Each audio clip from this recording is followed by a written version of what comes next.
Hello and welcome back to Skirosoft. In today's tutorial, I'm going to show you how to blur the background in Photoshop. So let's get started.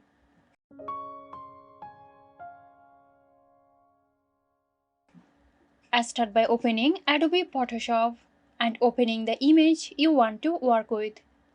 Before applying the blur effect, it's essential to duplicate the background layer.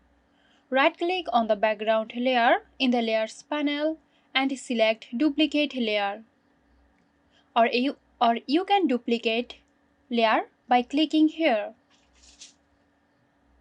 With the duplicated layer selected, go to the top menu and choose Filter, then Blur and Gaussian Blur.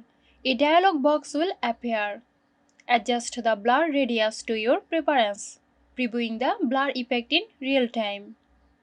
So that's it. Hope you found this tutorial helpful. Stay tuned for more helpful tutorials here at Skirosoft. This video is sponsored by Xirosoft. Xirosoft offers graphic design, UI UX design, digital marketing and web development. Elevate your brand with Xirosoft today. For more details, check the description box.